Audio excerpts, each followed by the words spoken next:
And without further ado, let's go right ahead and talk about the NBA parting ways with TNT and Warner Brothers Discovery. And, it's a sad day for all of those super diehard NBA fans because I know the picture quality on this is awful, but, I had to make do with what I could. And so now the NBA is they were talking about signing a $76 billion media rights deal for 11 years, and now that you know that has finally been put into motion. And so this new media rights deal is going to change the lineup of partners after this coming season with the NBA, ending its decades long relationship with the cable network TNT and entering a new partnership with Amazon. So that's sort of like that's sort of the idea and what's going to happen with this new deal even after TNT ends up matching. And it's really, this goes to show that it's like it's never really, it's more about the money, and it's never about what the fans actually want, because this deal for the NBA, like them signing this deal, was strictly driven by money. And a lot of the fans and a lot of the the hardcore fans of everyone that watches the NBA, part of the reason why a lot of them find it enjoyable, and one of the things that actually adds enjoyment from a lot of NBA fans in watching the NBA is watching the TNT halftime show and watching the post game show, because Shaq, Chuck, Kenny, and Ernie, they're all like fan favorites. Everyone loves hearing their takes, and they also love making fun of Chuck, and they also love how Shaq makes fun of Chuck, and they also really like how, basically everyone on that board has a ring aside from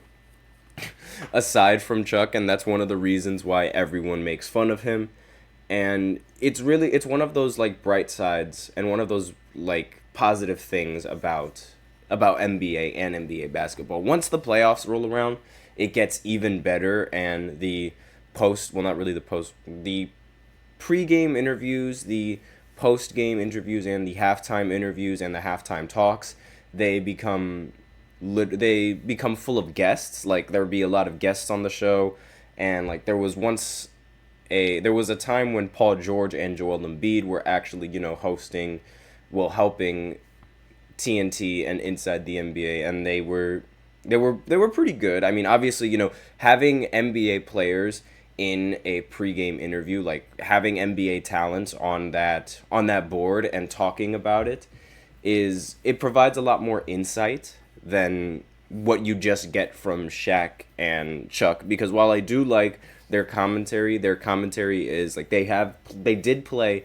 in a league where it was, they did play in the league like before everyone else, and the game was sort of different. So their takes and their opinions might not necessarily be lined up with everyone else's takes and opinions right now. So, continuing on with what this article had to say, the league issued a statement Wednesday saying TNT parent Warner Brothers Discovery did not match the terms offered by Amazon, which will reportedly pay about 1.8 billion annually for the rights to stream NBA games on Prime Video. NBC, Universal, and Walt Disney Co.'s ESPN will be the television outlets for the NBA. The statement noted that the league sought a streaming partner to, quote, maximize the reach and accessibility of our games for fans. Streaming has become the platform of choice for young viewers who are bypassing traditional pay TV services. Excuse me. Our new arrangement with Amazon supports this goal by complementing broadcast cable and streaming packages that are already part of our new Disney and NBC Universal arrangements. The league said all three partners have also committed to substantial services to promote the league and enhance the fan experience. So, at least these are just the quotes, and these are just like the terms of the agreement, by the way. So TNT indicated it will not go away quietly, and there's allegedly going to be lawyers involved with this. Like, TNT is bringing in their lawyers now. Quote, "We think the NBA has grossly misinterpreted our contractual rights with respect to the 2025-2026 season and beyond, and we will take appropriate action," the Warner Brothers Discovery-owned unit said in a statement.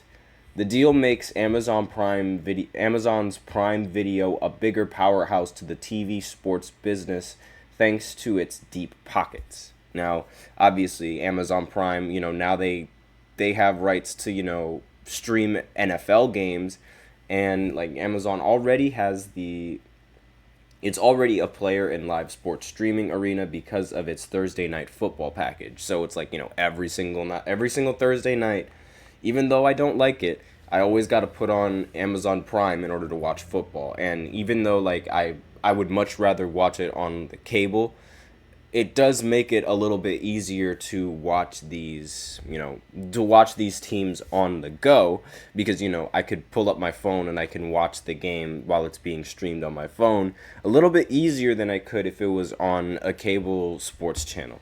Now, the NBA more than doubled the rights fees of its current package in another example of how live sports leagues have seen their value escalate in the media landscape, disrupted by streaming video.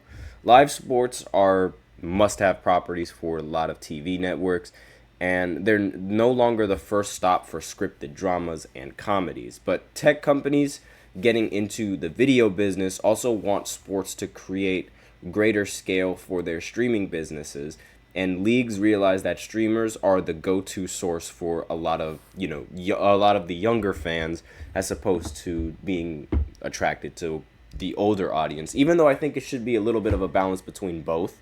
Like, I would have much rather have the NFL games on cable as opposed to them, even though I love streaming them on my phone. I would much rather to do that because it's simpler, but I digress.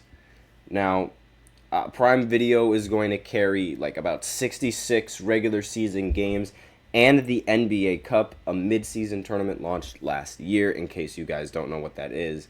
And the streaming service is also going to get the NBA's play-in tournament rights as well, in which the teams ranked between the 7th and the 10th. You guys know what the play-in is, but it's really starting to look like that, Prime Video is going to take over NBA basketball, similar to how it's trying to take over the NFL, but, it's not really going to get there.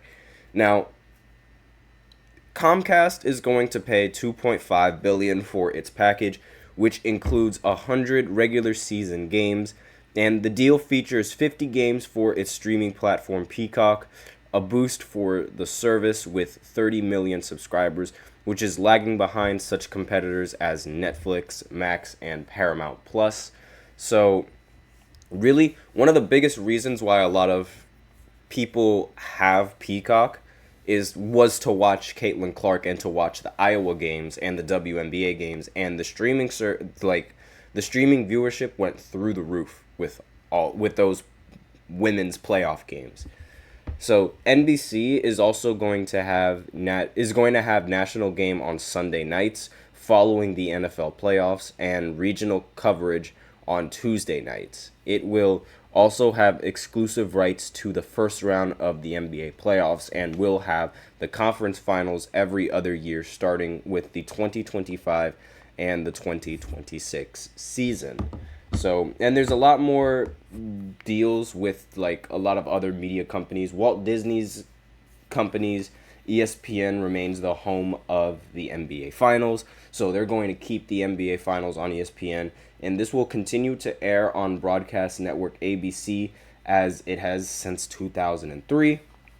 ESPN is also going to carry 80 regular season games, with more than 20 appearing on ABC.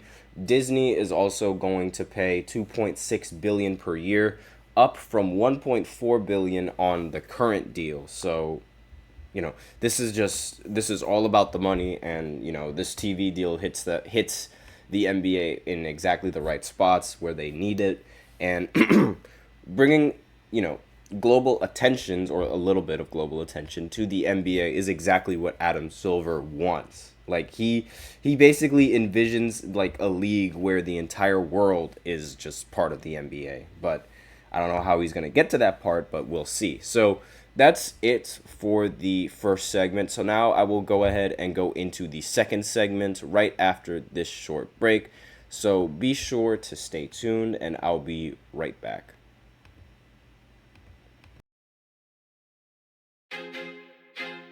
I feel like I'm losing my mind. Is everybody in the world blind? Please, Lord, give me a sign, a sign. I feel like I'm losing my mind. Is everybody in the world blind? Please, Lord, give me a sign, a sign. I wanna be the greatest. Everybody on the fake shit. I look around and feel like everybody is the fakest. I make this every day and I'm impatient, hoping one day I blow up from the basement. Statement, the top is so vacant. I don't hear shit that I think is amazing. Waiting for my day when I'm playing sold out shows for 1,000 faces. Hey, give me that crown, get in my way and to be put down. It ain't your place, all this my town. If I want that shit, then I'll get it right now. I'm losing it, the noose it fits, some losing shit, a stupid myth. You choose to live or choose to dip, you choose to fight or lose your grip and lose a gift. Oh. I feel like I'm losing my mind. Is everybody in the world blind? Please, Lord, give me a sign, a sign. I feel like I'm losing my mind. Is everybody